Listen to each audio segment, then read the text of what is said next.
Asian Vivekananda hospital में पहली बार दिल की 3 जटिल बीमारियों का सफल इलाज। चंदौसी के एक निजी अस्पताल से रेफर होकर आई महिला की जांच उपरांत मालूम किया गया, हुआ उसमें कि पाया गया महिला उसको को दिल 28 की mm का एक दिल में बहुत छेद दुर्लभ था। बीमारी है साथ ही जिसको उसका जो माइट्रल ग्लूटेन वाल्व बार्टर यहाँ सिंड्रोम विवेकानंद के नाम से अस्पताल में जाना शिफ्ट जाता किया है। गया। इस तो बीमारी वो में दिल पेशेंट की रात में आके मांसपेशियों एडमिट में हुई थी, पानी भर जिसके जाना बाद है, जिस कारण सांस फूलने की दिक्कत होती है, दिल के बल्ब का सिकुड़ना होना एवं जन्मजात दिल में छेद होने की दिक्कत रहती है।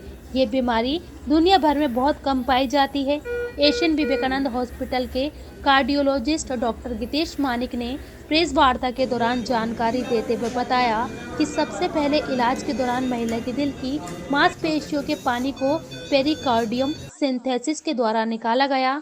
बैलून माइट्रल किया गया, उसमें पाया गया उसको वॉल्वोट्रोमी 28 mm का एवं दिल में दिल के छेद था। छेद को क्लोजर साथ ही उसका डिवाइस जो के माइट्रल द्वारा किया बंद गया, कर उसमें दिया पाया गया। गया उसको ये 28 mm प्रोसीजर का दिल में बिना छेद किसी था। चीड़-फाड़ के साथ ही किया उसका जो गया। इस प्रोसीजर में लगभग 5 लाख रुपए खर्च होते हैं, लेकिन महिला की आर्थिक स्थिति अच्छी नहीं थी, तो स्थिति को देखते हुए चंदौसी के एक निजी हॉस्पिटल के डायरेक्टर ने करीब 1.5 लाख रुपए की मदद की। बाकी का खर्चा एशियन हॉस्पिटल ने उठाया। बिल्कुल फ्री इलाज पर महिला की 3 किया गया, बीमारियों उसमें का एक पाया गया साथ उसको 28 mm सफल का दिल में इलाज छेद। हुआ। आज के संबंध में प्रेस वार्ता बुलाई गई है। देखिए, बेसिकली ये एक पेशेंट के इलाज के संबंध में है जिसको acquired plus congenital, that means बचपन से दिल में छेद प्लस आगे जीवन में इन्फेक्शन की वजह से दिल के एक बाल सिकुड़ने की शिकायत थी, जिसके कॉम्बिनेशन को ल्यूटेन बार्टर सिंड्रोम बोलते हैं। ये लाखों में होने वाली बीमारी है, जिसको लाखों में किसी एक को होती है, किसी बदनसीब को, तो वो इस पेशेंट को थी। अब इसके उपचार के संबंध में बेसिकली प्रेस वार्ता बुलाई गई है कि इसका जो उपचार है सफलतापूर्वक यहाँ एशियन विवेकानंद अस्पताल में किया गया है। कहाँ का पेशेंट था और क्या समस्या हुई थी उसको? पेशेंट चंदौसी का था। उसको बेसिकली सांस फूलने की समस्या थी, जो कि काफ़ी सालों से थी, लेकिन कुछ 10-12 दिन से वो समस्या उसकी काफ़ी बढ़ गई थी, और जिसका एवेल्यूशन वहाँ चंदौसी में विश्वकर्मा अस्पताल में डॉक्टर कमल द्वारा किया गया था। ऐसे में आगे उसे क्या सावधानी रखनी? आगे बस उसको यही ध्यान रखना है कि खून पतले की दवा जो है, जो कि डिवाइस के लिए वो खानी पड़ेगी, और वाल्व के संबंधित कुछ 2 या 3 गोलियां होती हैं, वो उसको लाइफ लॉन्ग लेनी पड़ेंगी, जो कि ज़्यादा महंगी नहीं होती, और मुझे लगता है कि उसका खर्च भी इतना नहीं होता, जो कि पेशेंट अपनी तरफ से उठा सकता है। इस तरह की बीमारी के क्या सिम्टम है सर? सबसे पहला सिम्टम तो इनिशियली सांस फूलना होता है। दूसरा मेजर सिम्टम होता है कि पेशेंट जब चलते हैं तो काफ़ी थकावट महसूस करते हैं, और जब ये अपना उग्र रूप धारण कर लेती है तो दिल के जो दाहिने तरफ के हिस्से हैं वो फैल जाते हैं, और एट लास्ट पेशेंट का हार्ट एकदम डायलेट करने लगता है, जिसमें मृत्यु भी हो जाती है। तो सर, सर्जरी के दौरान आपने क्या देखा है सर, जो इसमें आपने ठीक किया है, जो ऑपरेशन हुआ है, किस तरीके से अब किया है? देखिए, ये पाँव की द्वारा दबरी द्वारा किया जाता है। इसमें फीमोरल वेन के द्वारा सबसे पहले एक कैथेटर लिया गया, जिससे वायर इम्प्लांट करी गई उसके लेफ्ट साइड के चेम्बर में। वहाँ से करीब 24 से 25 mm का एक बलून होता है, जिसको वहाँ पे स्थापित किया गया, और उस बलून को माइट्रल वाल्व के से क्रॉस किया गया, जिससे उसको डायलेट करके चौड़ाया गया पहले वाल्व को। फिर वहीं उसी कैथेटर से सेकंड वायर छोड़ा गया, और उससे एक बटन लिया गया ट्यूब के अंदर, और वो जाके बटन फिर उसी छेद के अक्रॉस इम्प्लांट किया गया। अब फिलहाल जो स्थिति है मरीज की क्या है?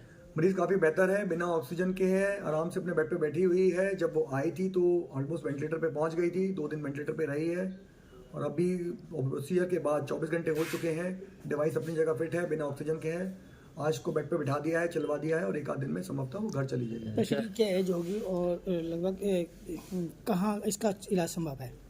पेशेंट की एज लगभग 38-40 साल के आसपास है, और बेसिकली देखिए, जो भी सेंटर्स कैथ लैब के होते हैं, एडवांस कार्डियोलॉजी जहाँ पे काम होता है, वहाँ इसका इलाज डेफिनेटली संभव होता है। तो ये पूर्णतः हमारे हॉस्पिटल में अभी अवेलेबल है, या इसके लिए आपको दिल्ली मूव करना पड़ता है, या तो किसी बड़े अस्पताल, सरकारी अस्पताल में जाएंगे, या फिर किसी कॉर्पोरेट में। बट सरकारी हॉस्पिटल में इतनी जल्दी इनका नंबर नहीं लगता है, क्योंकि ये complex congenital plus acquired heart disease होती हैं, जिसमें मल्टीपल टीम और मल्टीपल डॉक्टर्स की रिक्वायरमेंट होती है। सर, खर्चे की बात की जाए तो उसमें कितना खर्चा मरीज को पे? देखिए, अगर नॉर्मल पेशेंट की बात करें तो ये 3 प्रोसीजर का मिक्सचर है। इसमें पेरिकार्डियोसेंस से पानी भी निकाला गया, इसमें एक बटन भी लगाया गया, इसमें बलूनिंग भी की गई, तो लगभग सारी कॉस्ट जोड़ेंगे तो मोटा मोटा मांग के चलिएगा एक हॉस्पिटल 4.5 से 5 लाख का तकरीबन इसमें खर्च आता है। मरीज को फिलहाल कितना पे करना पड़ा है, क्या तो मरीज को सर्जरी का कुछ भी पे नहीं करना पड़ा है। स्टार्टिंग में थोड़ी बहुत दवाई लाया होगा, बस उसका पेमेंट किया होगा उसने, क्योंकि उसके बाद फिर वो डिस्चार्ज मांग रहा था, और स्थिति ऐसी नहीं थी कि हम छुट्टी कर सकें। तो उस केस में जो करीब 1.5 लाख का अनुदान है, वो विश्वकर्मा हॉस्पिटल डॉक्टर कमल द्वारा आया है, और बाकी का हमारे हॉस्पिटल की तरफ से छूट दे दी गई है उसको। क्या ये सर्जरी ऐसी पहली सर्जरी विवेकानंद हॉस्पिटल में हुई? देखिए ये सिंड्रोम ही अपने आप में इतना रेयर है कि मैं आपको अपनी 8 साल की बरोदाबाद की प्रैक्टिस में बता रहा हूँ कि ये पहली बार ही मैंने खुद टैकल किया है। बलूनिंग हमने बहुत करी है, डिवाइस हमने खूब किए हैं, बट वो अलग अलग मरीजों में होते हैं। एक ही मरीजों में दोनों तीनों चीज़ें एक साथ करना, ये थोड़ा सा इंटरेस्टिंग चीज़ थी और ये पहली बार हुई है। बहुत टिपिकल ऑपरेशन किया गया है, तो आप क्या कहना चाहेंगे इस बारे में, और विवेकानंद हॉस्पिटल की इस उपलब्धि के बारे में क्या कहना चाहेंगे? सर मैं बताऊं, मैं डॉक्टर कमल किशोर विश्वकर्मा हॉस्पिटल चंदोसी से हूं। मैं भी कार्डियोलॉजी प्रैक्टिस करता हूं। ये पेशेंट हमारे पास ही आया था चंदोसी में।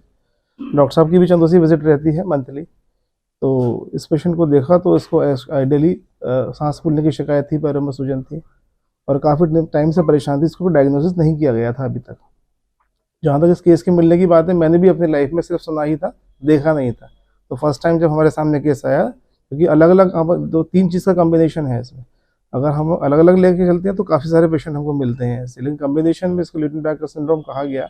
इसमें ASD प्लस माइटल स्टेनोसिस दोनों चीज़ को एक ही साथ एक ही पेशेंट में मिलना अभी तक नहीं हो पाया था।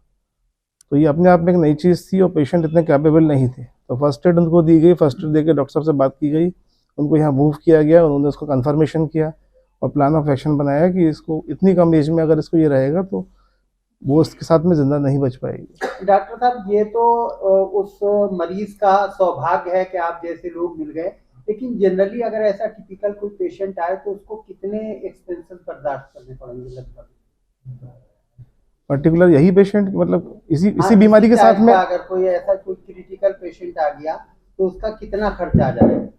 ये तो डॉक्टर साहब ने बताया करीबन 3.5-4 लाख के आसपास में 4 लाख प्लस में खर्चा उसका आएगा और वो भी